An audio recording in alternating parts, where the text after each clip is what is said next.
Shalom semuanya.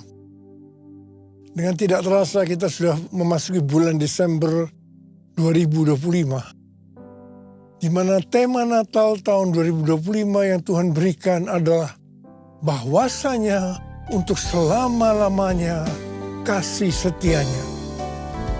Sebab Tuhan baik, bahwasanya untuk selamanya kasih setianya.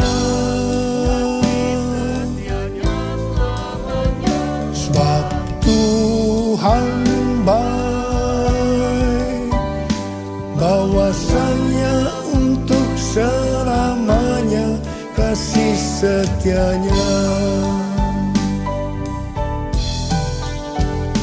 Bahwasanya untuk selamanya, bahwasanya untuk selamanya, bahwasanya untuk selamanya kasih setianya. 1 Tawaris 16 ayat 34 berkata, bersyukurlah kepada Tuhan, sebab Ia baik, bahwasanya untuk selama-lamanya kasih setianya. Daud memindahkan tabut Allah dari rumah Obed-Edom ke Yerusalem. Tabut Allah diletakkan di tengah-tengah kemah yang dibuatnya. Ini adalah pondok Daud. Daud menempatkan para pelayan di hadapan tabut Tuhan untuk memasyurkan nama Tuhan dan menyanyikan syukur dan puji-pujian baginya. Bersama dengan para pelayan itu, Daud menyanyikan, bersyukurlah kepada Tuhan, sebab Ia baik, bahwasanya untuk selama-lamanya kasih setianya.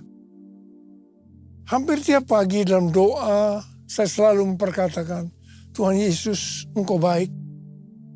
Engkau sungguh baik dan sangat baik, bahwasanya untuk selama-lamanya kasih setiamu. Ternyata yang saya perkatakan itu adalah nyanyian Daud dalam 1 Tawaris 16 ayat 34. Bersyukurlah kepada Tuhan, sebab Ia baik, bahwasanya untuk selama-lamanya kasih setianya. Bersyukurlah pada Tuhan, sebab Dia baik, bahwasanya untuk selamanya kasih setianya. Bersyukurlah pada Tuhan, sebab Dia baik, bahwasanya untuk selamanya, bahwasanya untuk selamanya, bahwasanya untuk selamanya kasih setianya.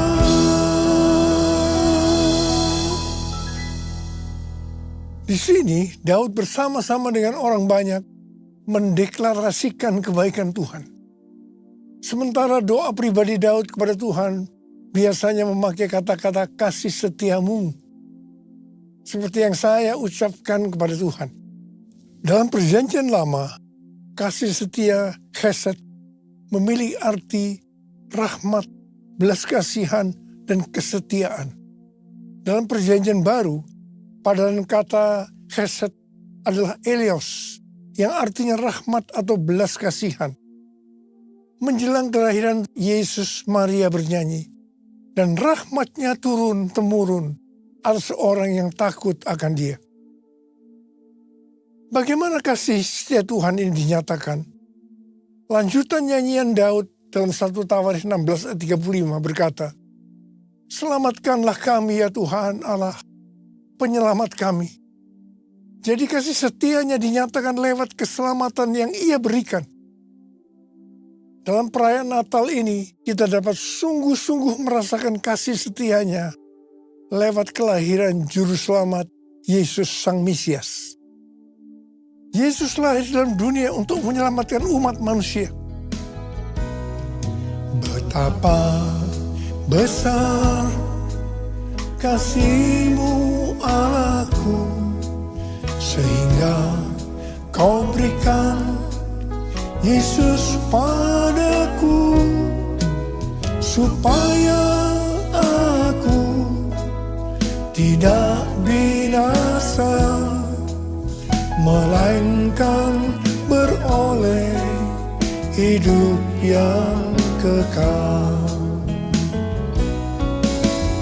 Ku sembah Kau, ku sembah Kau, Engkau yang layak untuk ku sembah.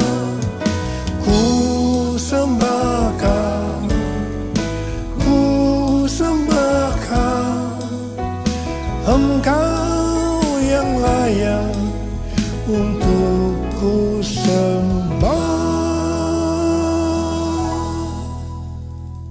Tuhan Yesus berkata dalam Yohanes 3 ayat 16, karena begitu besar kasih Allah akan dunia ini, sehingga Ia telah mengaruniakan anaknya yang tunggal, supaya setiap orang yang percaya kepada yang tidak binasa, melainkan beroleh hidup yang kekal.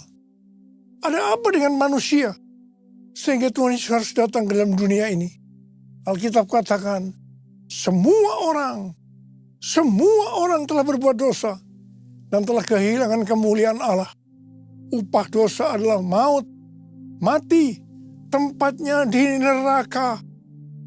Neraka adalah tempat yang sangat mengerikan. Neraka adalah tempat yang paling gelap dan terdapat ratap dan kertak gigi. Neraka adalah tempat di mana api tidak pernah padam dan ulat bangkai tidak mati. Neraka adalah tempat penyiksaan oleh api dan belerang. Karena itu, jangan sampai masuk neraka. Untuk itulah Tuhan Yesus datang ke dalam dunia untuk membebaskan kita dari hukuman kekal selama-lamanya dalam neraka. Bagaimana cara Tuhan Yesus menyelamatkan umat manusia?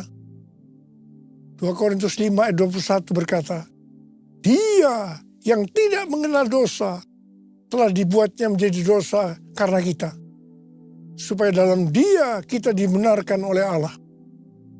Ini dapat diterangkan sebagai berikut. Tuhan Yesus yang tidak mengenal dosa telah dibuatnya menjadi dosa karena kita. Artinya, Tuhan Yesus harus mati karena dosa-dosa kita. Sebenarnya kita yang harus mati, karena kitalah yang berdosa. Upah dosa adalah maut, mati. Tapi Tuhan Yesus tidak berdosa, telah dijadikan dosa. Artinya Tuhan Yesus yang mati menggantikan kita. Kalau kita melihat cara mati dari Tuhan Yesus, saya katakan bahwa itu sangat-sangat tidak manusiawi. Pada saat orang-orang Yahudi berteriak, salibkan dia, salibkan dia, maka Tuhan Yesus harus disalibkan. Proses awal dari penyalipan, jubah Tuhan Yesus dibuka. Tuhan Yesus diikat pada sebuah tonggak. Di sebelah kanan dan kirinya ada 2 algojo yang memegang cambuk. Ujung cambuk itu dari potongan tulang dan besi. Setiap kali cambuk itu dihunjamkan pada tubuh Tuhan Yesus, akan menimbulkan luka yang dalam. Darah bercucuran. Sakitnya luar biasa. Tuhan Yesus berteriak-teriak kesakitan. Tuhan Yesus memandikan darah. Apakah proses itu sudah selesai? Belum. Kepala Tuhan Yesus diberi mahkota duri. Duri ditancapkan di kepalanya dengan cara dipukul. Sakitnya luar biasa. Darah bercucuran. Apakah sekarang sudah selesai? Belum. Tangan dan kaki Tuhan Yesus dipakukan di kayu salib. Sakitnya luar biasa. Darah kembali bercucuran. Tuhan Yesus digantung di atas kayu salib. Di sini Tuhan Yesus menderita secara lahir maupun batin. Secara lahir dia merasakan sesak luar biasa karena cairan yang menekan jantungnya. Secara batin dia mendengar dan melihat semua orang menghujat dia, termasuk salah satu penjahat yang ada di sebelahnya.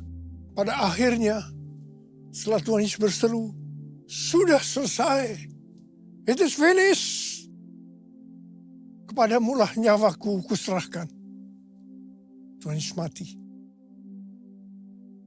Pertanyaannya, mengapa Tuhan Yesus harus mati dengan cara seperti itu? Dengan penderitaan yang luar biasa. Darah bercucuran secara luar biasa. Mengapa tidak dengan cara yang mati yang mudah? Dipenggal kepalanya, selesai. Mengapa harus dengan darah bercucuran? Alkitab katakan, tanpa penumpahan darah. Tanpa penumpahan darah, tidak ada pengampunan dosa. Untuk mengampuni dosa saudara. Dosa saudara. Dosa kita semua. Tuhan Yesus harus mati dengan cara demikian. Selain itu, apalagi yang Alkitab katakan dengan cara mati Tuhan Yesus yang seperti itu? Yang pertama, penyakit kitalah yang ditanggungnya. Yang kedua, penderitaan kita yang dipikulnya. Dan oleh bilur-bilurnya kita disembuhkan. Betapa Tuhan Yesus mengasihi kita semua. Tak terukur kasih-Mu Yesus, Kau telah mati gantikan diriku. Kau curahkan darah-Mu untuk tebus dosaku. Layaklah Kau Tuhan dipuji dan disembah dengan segenap hatiku. Layaklah Kau Tuhan dipuji dan disembah dengan segenap jiwa ragaku. Dengan segenap jiwa ragaku. Dengan segenap jiwa ragaku. Kita mengenal ada 3 tahap proses keselamatan. Tahap pertama adalah pembenaran, justification. Kita dibenarkan bukan karena perbuatan baik kita, tetapi karena kasih karunia Tuhan yang kita responi dengan iman. Pada tahap ini, setelah kita bertobat dan menerima Tuhan Yesus sebagai juru selamat, kita akan mengalami kelahiran baru. Kelahiran baru adalah proses awal perjalanan rohani kita bersama Tuhan Yesus. Tahap yang kedua dari proses keselamatan adalah pengudusan, sanctification. Dalam proses ini, kita dikuduskan secara terus-menerus melalui Roh Kudus dan firman Allah. Dalam proses ini kita bisa saja jatuh atau mengalami kegagalan. Yang penting, kita jangan berhenti, tapi harus bangkit dan terus maju. Pertobatan adalah kunci untuk kita bisa maju. Goal dari proses pengudusan ini adalah menjadikan kita serupa dengan gambarnya.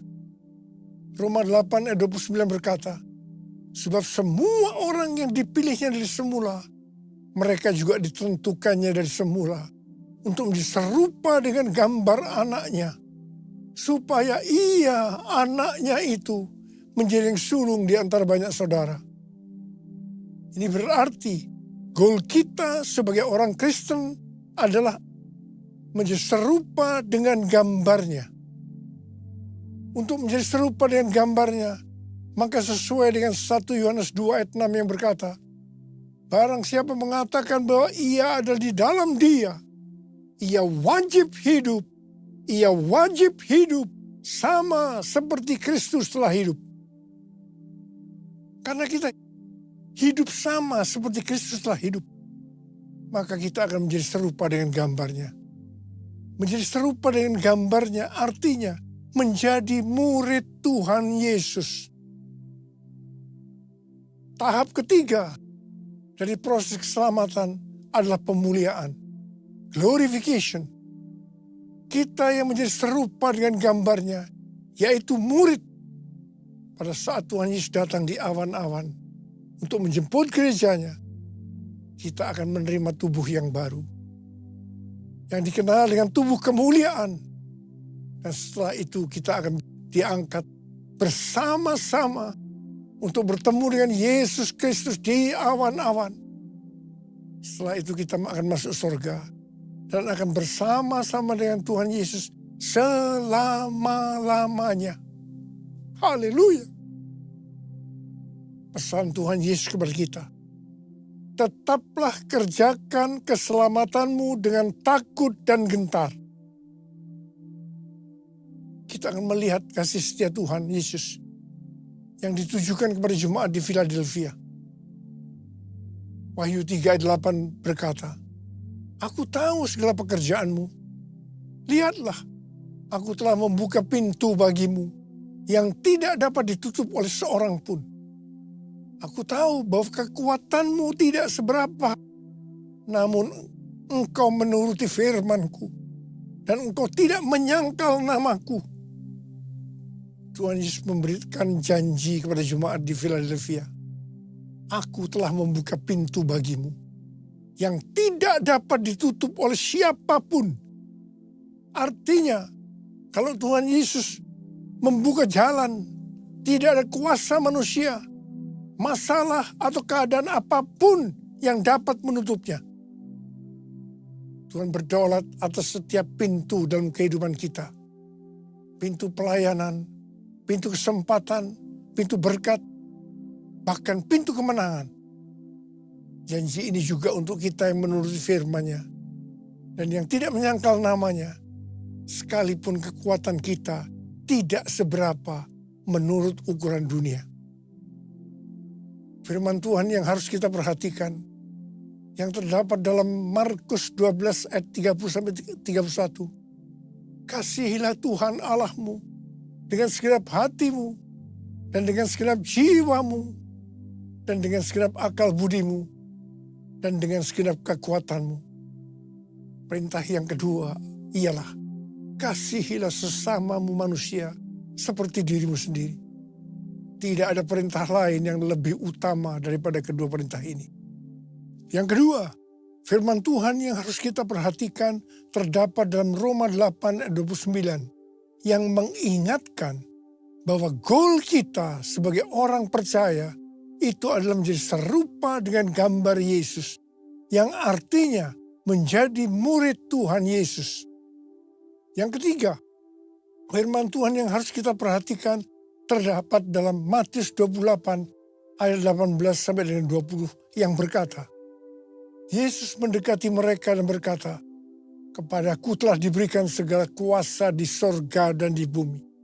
Karena itu pergilah, jadikanlah semua bangsa muridku, dan baptislah mereka dalam nama Bapa dan Anak dan Roh Kudus, dan ajarlah mereka melakukan segala sesuatu yang telah kuperintahkan kepadamu. Ketahuilah, aku menyertai kamu senantiasa sampai akhir zaman. Kita sebagai murid Tuhan Yesus diberi tugas utama untuk memuridkan orang lain tanpa melihat profesi kita. Artinya, kita harus menyelesaikan amanat agung. Banyak aliran kekristenan yang mendapatkan bahwa goal untuk menyelesaikan amanat agung adalah tahun 2033. Yang keempat, firman Tuhan yang harus kita perhatikan adalah yang terdapat dalam Wahyu 2 ayat 10 yang berkata, hendaklah engkau setia sampai mati, dan aku akan mengaruniakan kepadamu mahkota kehidupan. Kesetiaan kepada Tuhan tidak diukur dari lamanya kita menjadi orang percaya, melainkan dari keteguhan hati untuk tetap taat pada waktu kita dalam menghadapi masalah. Tuhan tidak mencari orang yang hebat, tetapi yang setia sampai akhir. Setia berarti tetap berdoa meskipun belum dijawab, tetap melayani walaupun lelah, dan tetap percaya meskipun jalan belum terbuka. Yesus memberi teladan dengan taat sampai mati di kayu salib. Kesetiaan yang membawa kepada kemenangan. Karena itu jangan goyah. Tuhan yang mengasihi kita adalah setia. Dan Ia telah menyediakan mahkota kehidupan bagi yang bertahan sampai akhir. Mari kita buktikan kesetiaan itu melalui doa, pelayanan, dan kasih setiap hari. Mari angkat tangan kita bersama-sama dan katakan bersama saya, sembah dan puji Dia, sembah dan puji Dia, sembah dan puji Dia, Sang Raja. Sembah dan puji Dia, sembah dan puji Dia, sembah dan puji Dia, Sang Raja. Mari kita berbersatu.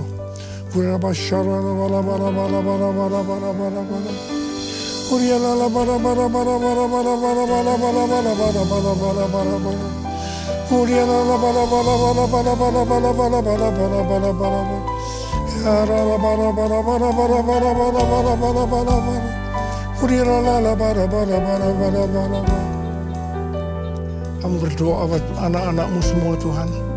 Kami akan segera memasuki tahun yang baru, tahun 2026. Berkati mereka berlimpah-limpah-limpah. Tuhan terima kasih, Tuhan terima kasih, terima kasih, terima kasih, terima kasih. Dalam nama Yesus, amin.